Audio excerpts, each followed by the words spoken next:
Bismillahirrahmanirrahim. Assalamualaikum warahmatullahi wabarakatuh. Oke, teman-teman, di kesempatan kali ini, di kesempatan yang sangat dinanti-nanti, kali ini kita akan membahas tentang kisi-kisi UTS untuk mata kuliah Aljabar Linier tahun 2021 untuk angkatan 2020. Kita mulai dari yang pertama, yaitu ketentuan.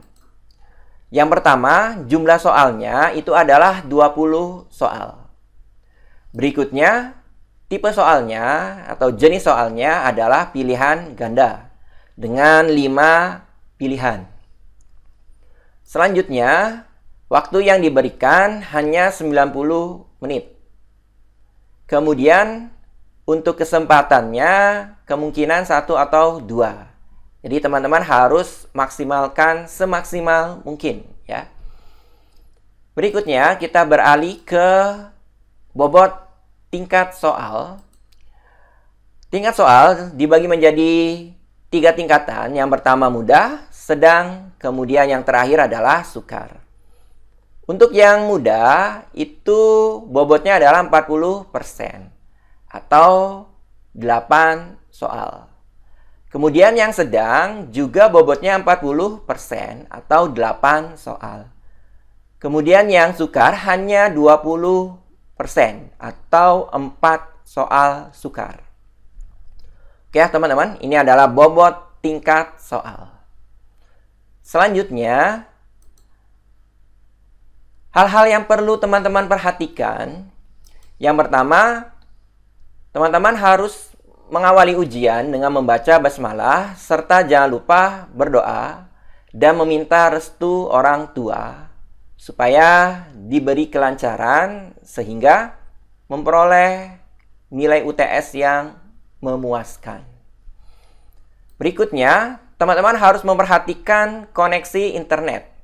Usahakan koneksi internetnya itu adalah stabil supaya tidak terjadi sesuatu yang tidak kita inginkan.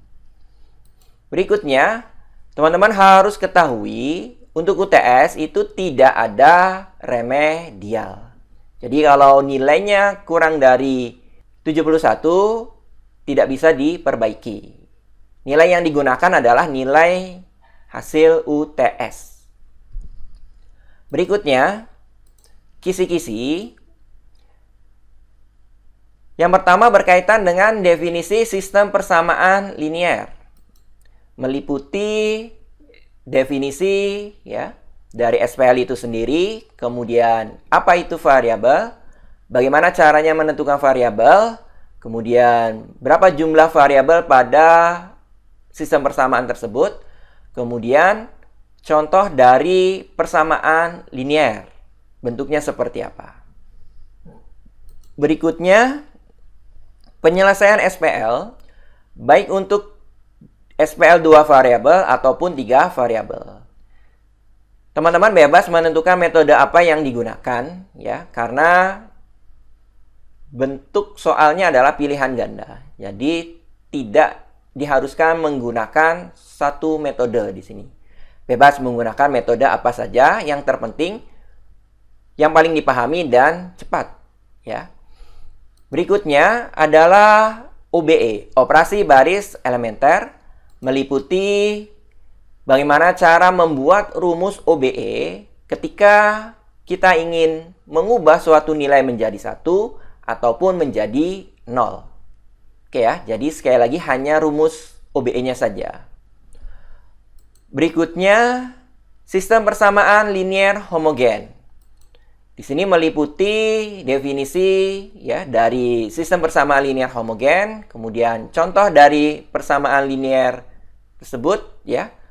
Kemudian bentuknya seperti apa. Selanjutnya adalah jenis-jenis penyelesaian SPL. Lebih khususnya adalah ketika nanti teman-teman diberikan suatu matrik eselon baris ataupun eselon baris tereduksi, teman-teman dapat menentukan jenis penyelesaian SPL tersebut. Artinya hanya melihat dari matrik eselon baris ataupun matrik eselon baris tereduksi, teman-teman dapat menentukan jenis penyelesaian. Berikutnya adalah jenis-jenis matrik.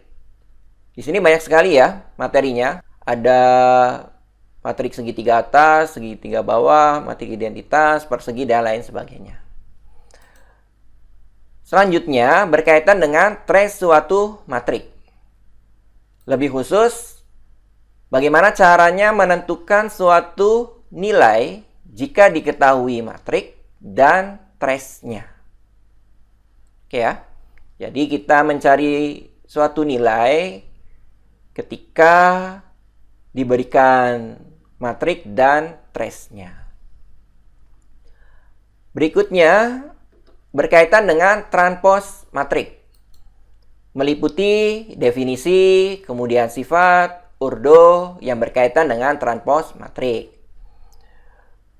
Ordo artinya ketika kita melakukan transpose suatu matrik, bagaimana ordo hasil transpose tersebut. Selanjutnya berkaitan dengan penjumlahan, pengurangan, serta perkalian skalar matrik.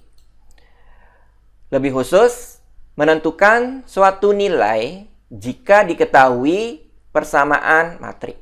Nilai di sini bisa variabel, bisa elemen suatu matrik. Berikutnya perkalian dua matrik.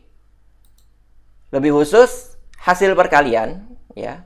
Kemudian ordo hasil perkalian, kemudian syarat perkalian dua matrik sehingga terdefinisi.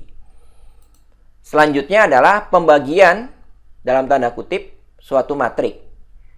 Nah, untuk pembagian matrik ini sudah ada kisi-kisi soalnya di video sebelumnya ya, teman-teman.